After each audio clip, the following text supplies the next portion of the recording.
Most people believe Islam came to India by the sword. That's not the full story. On the southwest coast of India, centuries before any army arrived, Arab traders were already here. And there's a legend. A Hindu king who saw the moon split in the sky, sailed to Arabia, met the Prophet Muhammad, and never came home.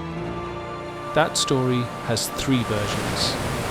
One says he met the Prophet himself.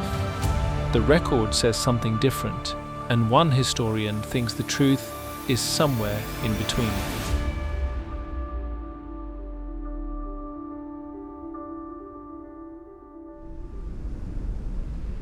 There is a lamp in a village on the Kerala coast that nobody has let go out. It sits inside a building that most people, on first sight, do not recognize as a mosque. There are no minarets, there is no dome. The roof is pitched and tiled like a Kerala temple. The pillars are carved wood. A breeze moves through the courtyard. The oil in the lamp is donated by Hindus, Muslims and Christians from the town around it. This has been the practice, the community here will tell you, for a very long time. The lamp, the mosque, and the town all point back to a story. A king, they say, once stood on the terrace of his palace in this town and watched the moon split in the sky. He took it as a sign. He divided his kingdom, boarded a ship, and sailed west. He never came back. That was, the story says, in the year 629. The community he left behind has kept the lamp burning for him ever since.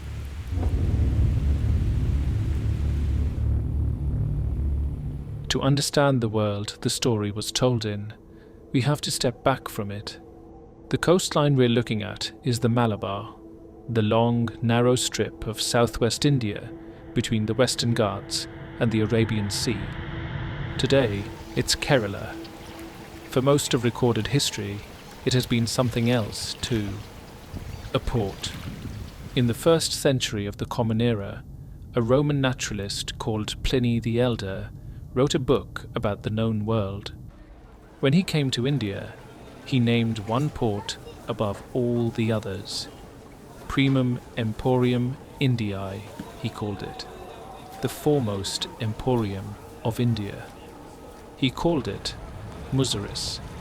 Muzeris sat somewhere near the mouth of the Periyar River, close to the town we now call Kodungallur. Between 2007 and 2015, a team of archaeologists, led by P.J. Cherian and K.P. Shajan, excavated a site called Pattanam, just to the north. They recovered more than 129,000 artifacts, Mediterranean amphorae, Roman glass, West Asian ceramics, Roman gold coins, in layers that ran from the Iron Age into the early historic period. What was drawing all of that in? Pepper, Piper nigrum, a vine that grows in the forests of the Western Ghats, and at that point in history, almost nowhere else. How far back does the trail go? In 1976, the mummy of Pharaoh Ramses II was flown to Paris for conservation. The French examiners Lichtenberg and Toulier, writing up their findings a few years later, recorded something small and startling.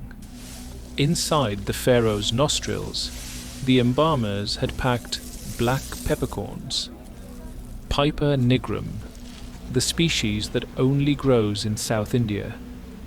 Ramses II died in 1213 BCE, more than 1,800 years before the Prophet Muhammad preached in Mecca.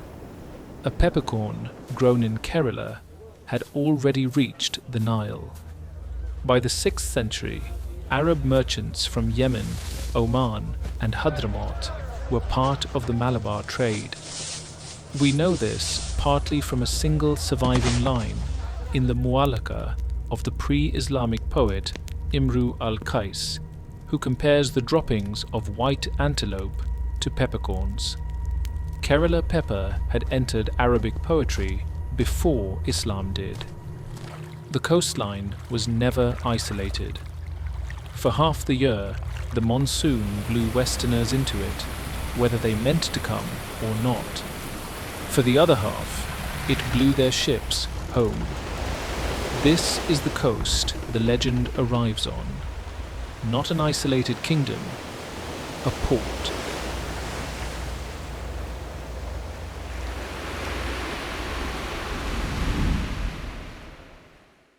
The oldest surviving written version of the story comes from an Arabic text called the Tuhfat-ul-Mujahideen, composed around the year 1583 in the Malabar port of Ponani by a scholar named Sheikh Zainuddin Makhdoom II.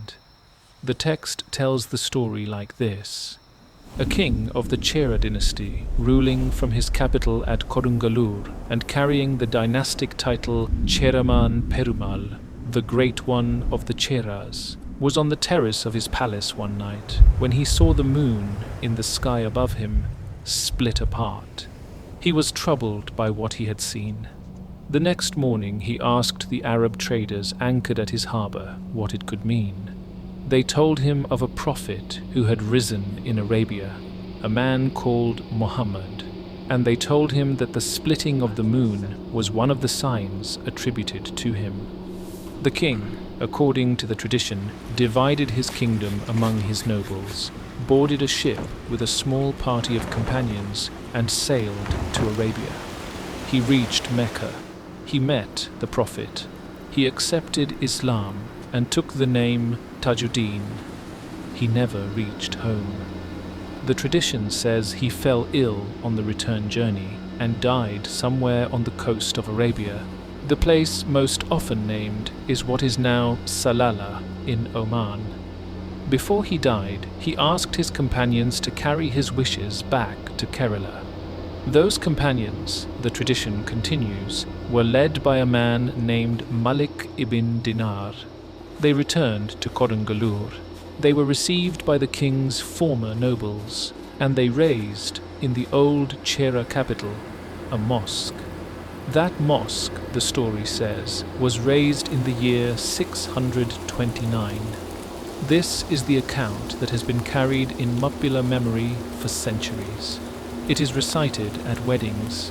It is told at the mosque itself to anyone who asks. When the mosque was renovated in 1994, domes and minarets were added to it.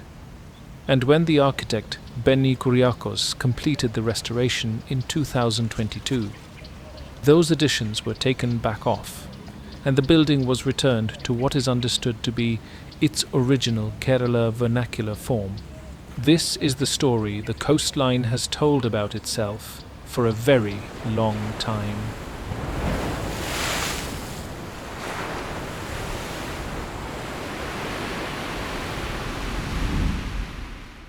Outside the Mappila tradition itself, the contemporary record is quieter than one might expect. The 7th century Arab geographers and travellers who worked these waters left records of their voyages. The 9th century merchant Sulaiman al-Tajir wrote the Akbar al-Sin wal-Hind, the earliest surviving Arab account of India and China.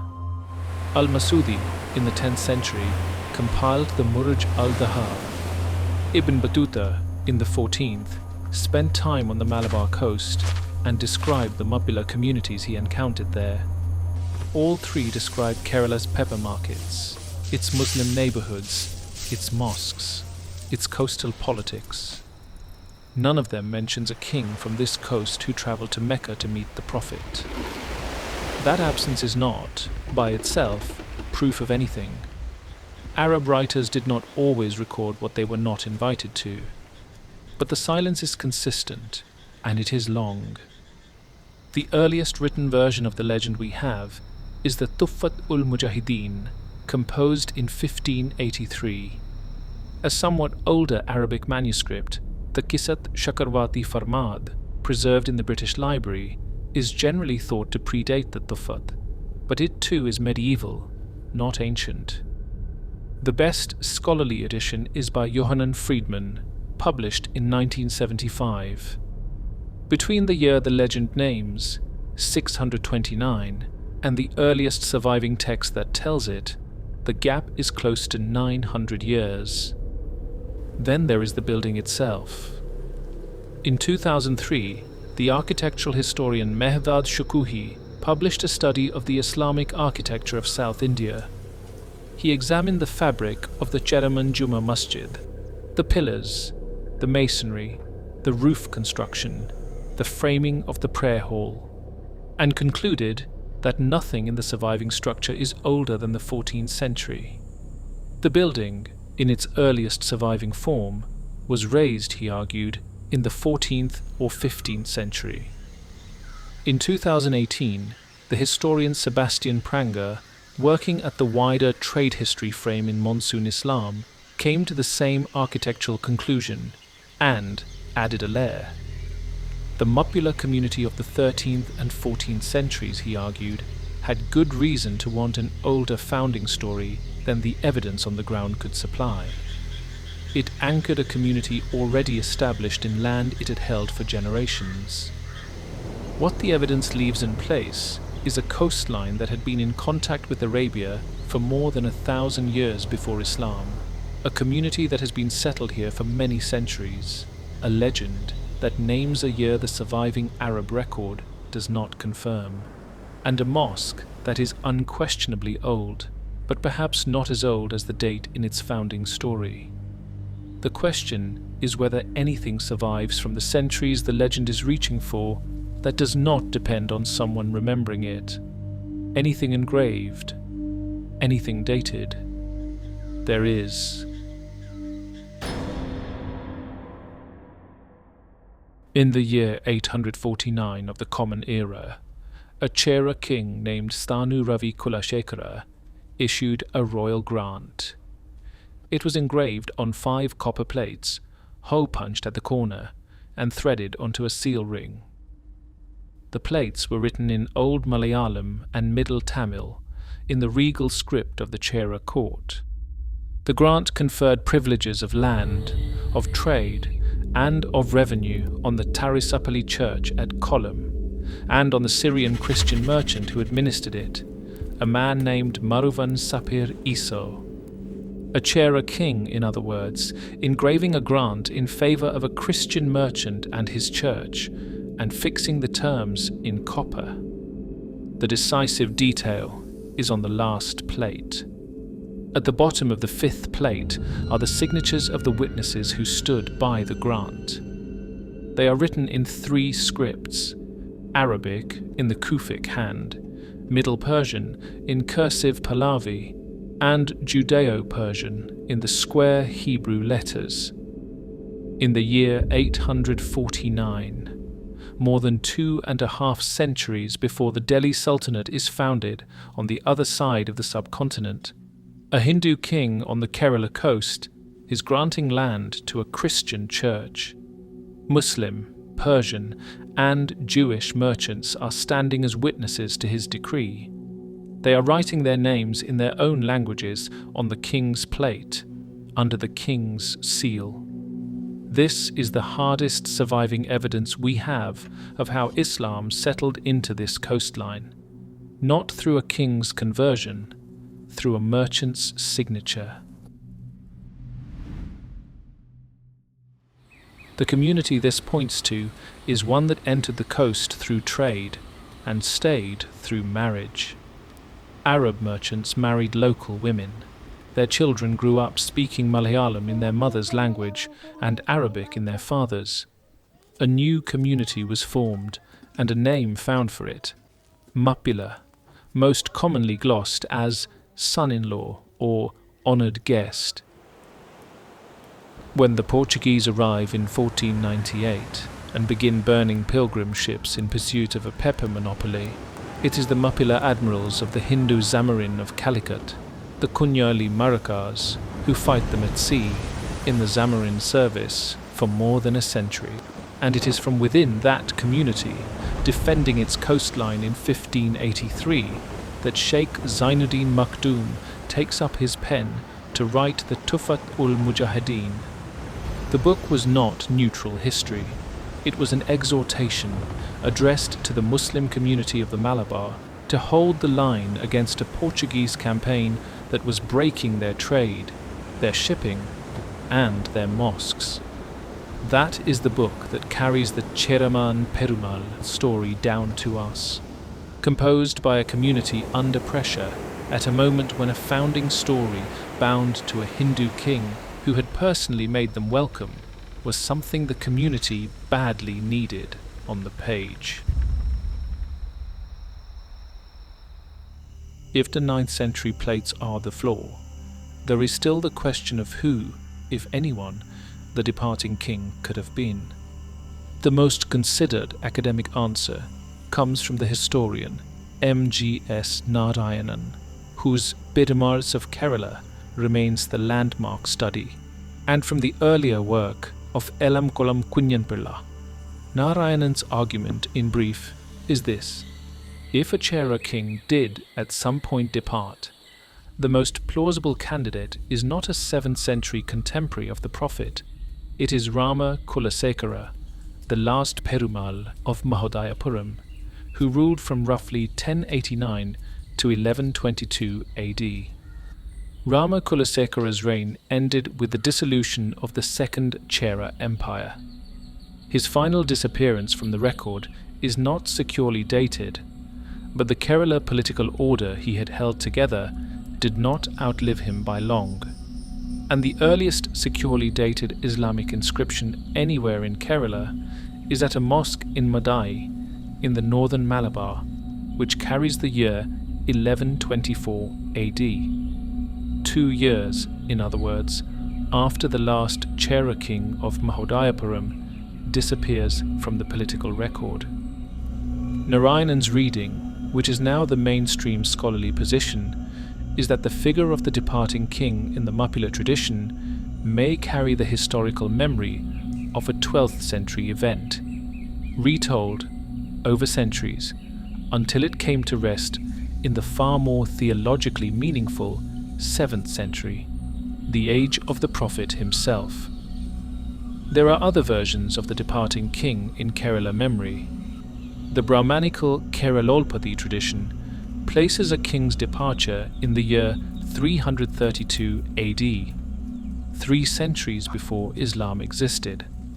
The 17th century Portuguese chronicler Diogo de Couto recorded a version in which the king converts to Christianity and dies in the house of St. Thomas at Mylapore. 3 traditions, 3 destinations, 3 faiths.